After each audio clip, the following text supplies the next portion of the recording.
Chile, 1979. Un país atravesado por la dictadura militar, por la censura, por la vigilancia, por la desaparición de cuerpos y también por la desaparición de palabras. Porque una dictadura no controla únicamente los partidos políticos, las universidades o los medios de comunicación. También controla lo que puede ser visto, lo que puede ser dicho y lo que puede circular en el espacio público. En ese contexto se formó el colectivo Acciones de Arte, más conocido como CADA, integrado por Loti Rosenfeld, Juan Castillo, Diamela El Tit, Raúl Zurita y Fernando Balcells. Aparece en un momento donde el arte chileno estaba enfrentado a una pregunta peculiar: ¿cómo producir imágenes, gestos o lenguajes en un país donde la violencia política formaba parte de la vida cotidiana? La pintura, la escultura o la obra tradicional parecían insuficientes frente a esa realidad, porque el contexto exigía otros modos de aparición. El problema ya no era solamente representar, sino desde dónde intervenir,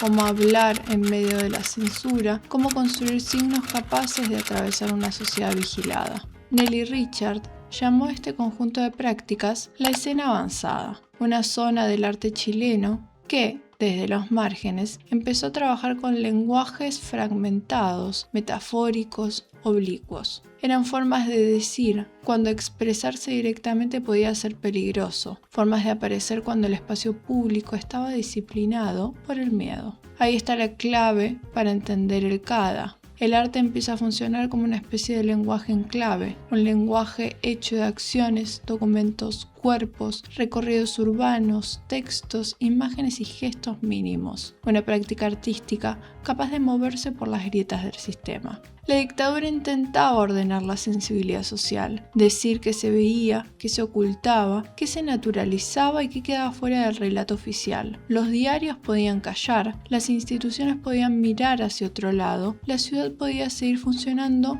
como si nada hubiera ocurrido. Y en esa cotidianidad forzada, el CADA encontró su campo de acción. Sus intervenciones no escapaban de la realidad chilena, entraban directamente en ella. La leche, los panfletos, los aviones, los recorridos por la ciudad, las frases abiertas, todo podía convertirse en material artístico. El soporte dejaba de ser únicamente el lienzo y pasaba a ser la trama social completa. Esta idea aparece con mucha fuerza en la revista Ruptura, publicada por el propio colectivo en 1982. Para el CADA, ampliar los espacios de vida también era una tarea artística. Esa frase condensa una transformación enorme. El arte ya no quedaba encerrado en el museo, en la galería o en el objeto. Podía ocurrir en la calle, en el cuerpo social, en la circulación de una consigna, en una acción efímera que duraba poco, pero alteraba la percepción de quienes la encontraban. Esa fue una de las operaciones más radicales del colectivo. En vez de producir una obra estable, fácilmente clasificable o coleccionable, el CADA trabajó con acciones y una acción tiene algo difícil de controlar. Aparece, interrumpe, se dispersa, deja restos. Puede ser documentada, fotografiada, recordada, discutida, pero su potencia está en el acontecimiento. En un país marcado por la violencia estatal, el arte necesita construir otra relación con lo real. La obra ya no podía limitarse a mostrar una herida desde afuera. Tenía que rozar esa herida, entrar en su lenguaje, alterar por un momento la forma en que una sociedad se miraba a sí misma. Y ahí empieza la genealogía que nos interesa hoy. CADA aparece como una forma nueva de pensar el arte latinoamericano, un arte que entiende la ciudad como un campo de disputa, el lenguaje como materia política, la acción como una manera de abrir espacio, donde el poder intenta cerrarlo. La pregunta que deja instalada sigue siendo profundamente contemporánea. ¿Qué puede hacer el arte cuando la realidad parece haber capturado todas las imágenes posibles?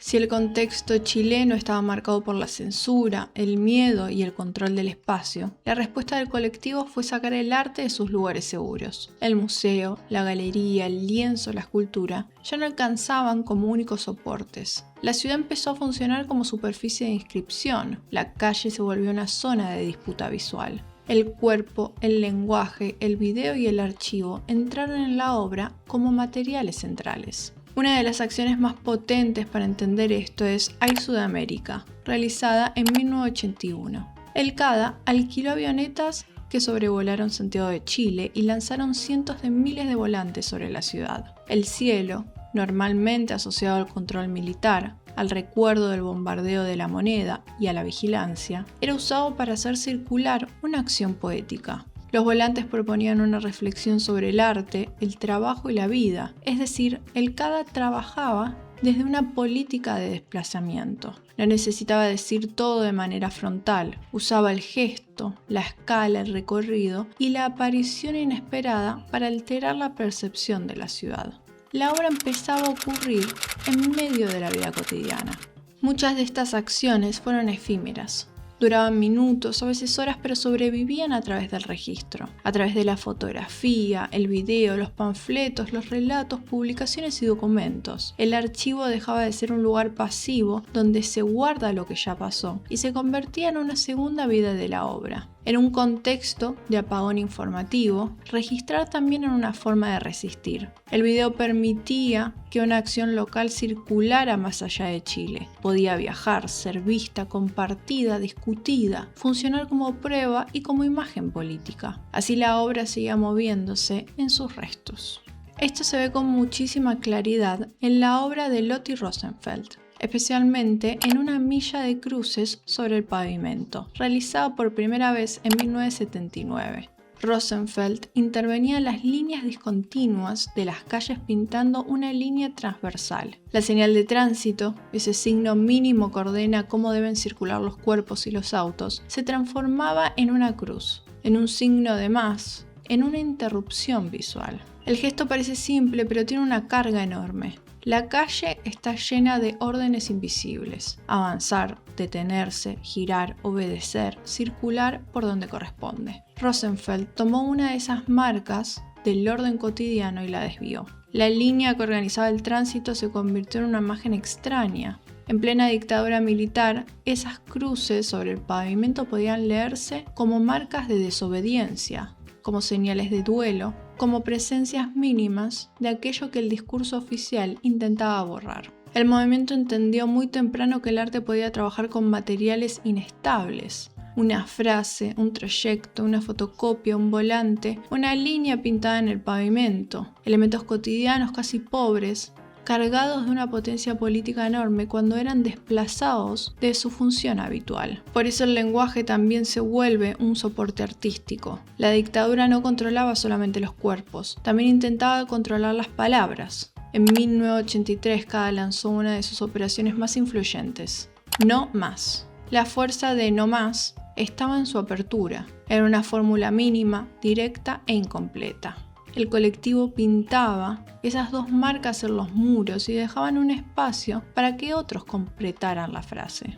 La pared se convertía en una superficie colectiva. El texto cambiaba según quien la escribiera, según el barrio, según la urgencia y según el riesgo. La consigna funcionaba como una obra mutable, una especie de código abierto antes de que usáramos esa expresión para hablar de circulación digital. Ahí está una de las herencias más contemporáneas del CADA. La obra ya no depende únicamente de la firma del artista. Puede expandirse, ser tomada por otros, circular como imagen común. Puede perder su autoría cerrada y ganar fuerza social. El arte sale del museo porque necesita tocar la calle, pero también porque descubre que la calle tiene sus propios lenguajes: señales, muros, recorridos, grafitis, consignas, marcas de violencia y de resistencia. Esa transformación todavía atraviesa el presente latinoamericano. Cada vez que una consigna aparece en una pared, cada vez que una performance ocupa una plaza, cada vez que un archivo rescata una memoria que el poder quiso borrar, vuelve esta pregunta abierta por el colectivo: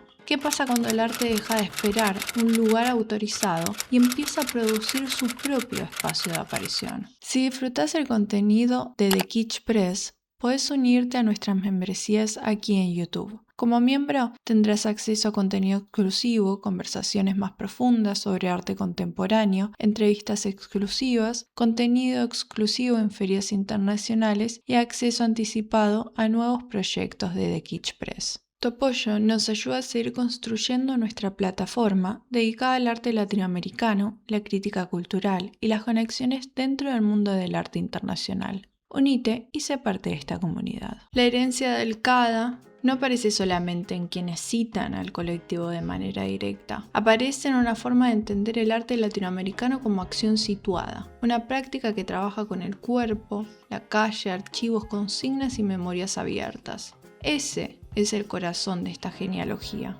El CADA dejó una serie de procedimientos que todavía siguen activos. Una de las primeras consecuencias está en el cuerpo. En la escena avanzada chilena, el cuerpo empieza a ocupar un lugar central porque la violencia política también actúa sobre los cuerpos. Los vigila, los disciplina, los desaparece, los tortura, los empuja al silencio. Y frente a esa máquina de control, varias prácticas artísticas empezaron a trabajar con el cuerpo vivo como zona de exposición y conflicto.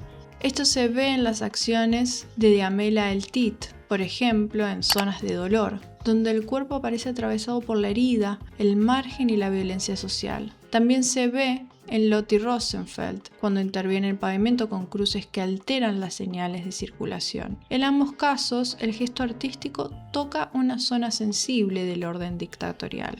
El cuerpo que obedece, el cuerpo que circula, el cuerpo que carga una memoria que el poder intenta borrar. Nelly Richard leyó estas operaciones como desplazamientos fundamentales dentro del arte chileno. La protesta ya no queda únicamente en el plano del discurso, empezando a entrar en la piel, en el recorrido urbano, en la exposición física y en la marca. El cuerpo dejaba de ser tema para convertirse en soporte.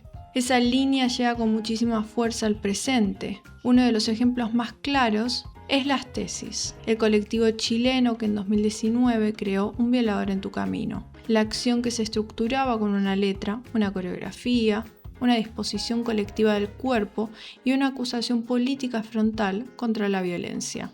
Lo más llamativo fue su capacidad de réplica. Mujeres de distintos países tomaron esa estructura y la adaptaron a sus propios contextos. La performance viajó de Chile a México, Argentina, Francia, España, Turquía y muchísimos otros lugares, donde cada repetición mantenía una forma reconocible, pero cargaba dolores locales. Ahí aparece un puente muy fuerte con el CADA. No más ofrecía una matiz abierta para completar en la pared. Un violador en tu camino ofreció una matiz corporal y vocal para ser reactivada en plazas, calles, tribunales y parlamentos. En ambos casos, la obra crece cuando es apropiada por otros. La segunda consecuencia aparece en el activismo visual, especialmente durante el estallido social chileno de 2019. Durante esas protestas, Santiago volvió a convertirse en una superficie política. Muros, monumentos, estaciones de subtes, plazas, pancartas, cuerpos y redes sociales funcionaron como un enorme archivo visual en tiempo real.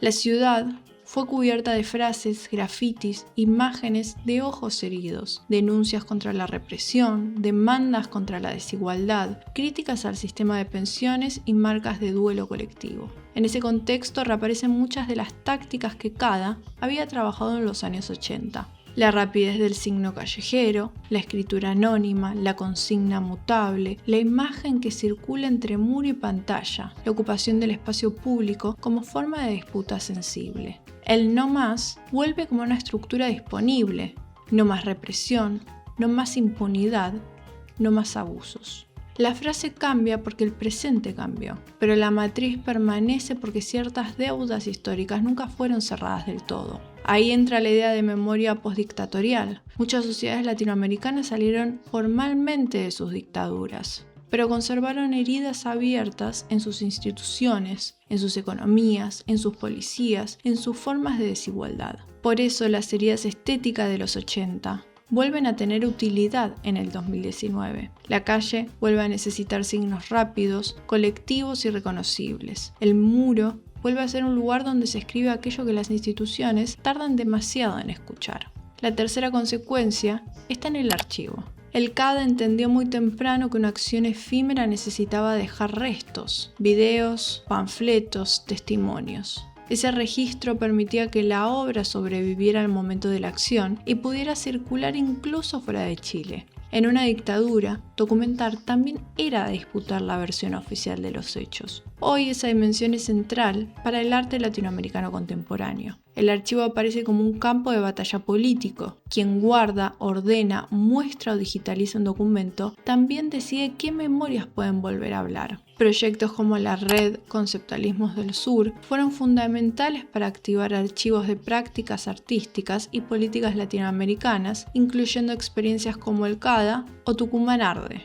Su trabajo muestra cómo un archivo no tiene sentido únicamente para conservar materiales, y su potencia aparece cuando esos materiales vuelven a circular, cuando producen nuevas lecturas, cuando permiten conectar luchas separadas por décadas y territorios. Ahí también podemos pensar con Andrea Giunta la idea de los objetos mutantes. Las obras de acción cambian con el tiempo. Un rayado clandestino en una pared, el volante lanzado desde una avioneta o una performance registrada en video pueden convertirse, años después, en material pedagógico, documento histórico, herramienta curatorial o inspiración para nuevas formas de activismo. La obra muta porque el contexto que la recibe también cambia. Esta es una de las razones por las que el CADA sigue siendo tan importante para el presente latinoamericano. Su legado no está solamente en una estética reconocible. Por eso, cuando vemos una performance feminista replicada en varios países, una consigna que vuelve a reaparecer en una protesta, un archivo que recupera memorias silenciadas o una intervención urbana que altera el ritmo de la cotidianidad, estamos viendo algo más que una coincidencia formal. Estamos viendo una genealogía. Y llegamos a la paradoja final. CADA nació como una práctica de urgencia. Sus acciones aparecían en la calle, en los muros, en el cielo y en la circulación clandestina de imágenes. Eran gestos pensados para interrumpir una realidad organizada por el miedo. Hoy muchas de esas acciones están en museos, archivos, catálogos, investigaciones académicas y exposiciones internacionales. Ante esto, ¿qué pasa cuando una práctica artística nacida para alterar el orden entra finalmente en el orden institucional? Esta pregunta es clave para pensar el destino del arte político latinoamericano, porque el museo puede conservar, estudiar y transmitir estas obras, pero también puede suavizarlas, puede transformar una acción peligrosa en una imagen elegante, puede convertir un gesto clandestino en una fotografía bien iluminada sobre una pared blanca, puede volver documento aquello que alguna vez fue riesgo. Nelly Richard advirtió muchas veces sobre este problema al pensar la escena de avanzada y la memoria chilena de la transición. Cuando una práctica radical entra en una institución, corre el peligro de ser absorbida como patrimonio cultural, como capítulo histórico, como objeto de contemplación, haciendo que la herida quede enmarcada, el conflicto se vuelva legible y que la incomodidad sea ordenada. Y ese es uno de los grandes dilemas del presente, porque el CADA se enfrentó, desde el inicio, a 3 destinos posibles del arte dentro del sistema: convertirse en decoración, en propaganda o en mercancía. La decoración vuelve la obra un adorno, la deja sin conflicto, sin ruido, sin peligro. La propaganda reduce el arte a un mensaje cerrado, le quita ambigüedad, complejidad y capacidad de abrir preguntas. La mercancía transforma la experiencia en valor de cambio. El acontecimiento desaparece detrás del precio, la colección o la circulación internacional. El CADA logró esquivar estos 3 destinos durante su momento histórico porque trabajó con acciones efímeras, materiales pobres, gestos colectivos y formas difíciles de capturar. Su obra ocurría como interrupción y no dependía únicamente en un objeto vendible, estable o fácilmente transportable. Pero el archivo cambia la situación. Cuando una acción sobrevive a través de fotografías, videos, panfletos o documentos, estos restos empiezan a circular dentro del mundo del arte. Pueden ser conservados, comprados, exhibidos e investigados. Pero ¿cómo cuidar esos materiales sin quitarle su potencia política?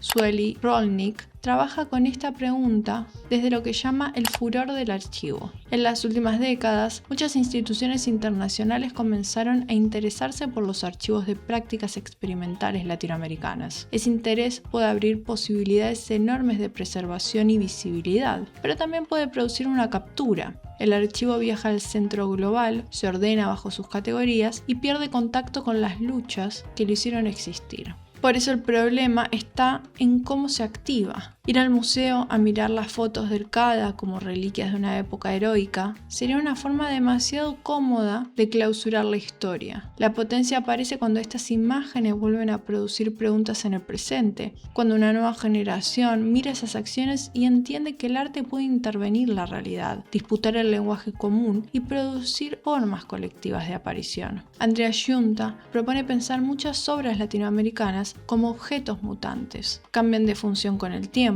Un volante lanzado desde una avioneta o un rayado clandestino en una pared ya no funcionan hoy del mismo modo que en 1979 o 1983. En el museo no interrumpen el tránsito ni obligan a mirar la ciudad de otra manera, pero pueden activar memoria, pueden enseñar estrategias, pueden mostrar que hubo artistas que imaginaron otra realidad entre estética, política y vida cotidiana. Allí está la posibilidad más interesante. El museo puede domesticar, pero también puede reactivar. Todo depende si el archivo se presenta como pasado cerrado o como herramienta disponible. Nicolás Borod habló de la estética relacionada para pensar obras que producen encuentros, situaciones, vínculos y formas de convivencia. En el contexto latinoamericano, esa convivencia rara vez aparece como una escena amable. En regiones marcadas por dictaduras, desigualdades, violencia estatal, censura y memorias abiertas, la relación muchas veces nace del desacato. El CADA deja una estética de la confrontación, una estética donde el arte funciona como mete ruido en el contexto social, cuando convierte el archivo en contranarrativa, cuando obliga a preguntarnos quién controla la ciudad, quién controla la memoria y quién tiene derecho a producir imágenes públicas. Por eso el movimiento iniciado por el CADA no terminó. Sigue activo cuando sus estrategias vuelven a ser usadas, discutidas, deformadas y puestas a trabajar en otros contextos. Sigue activo cada vez que una práctica artística decide salir del lugar autorizado y producir una interrupción en la vida cotidiana. Entonces, ¿qué hacemos hoy con esa herencia?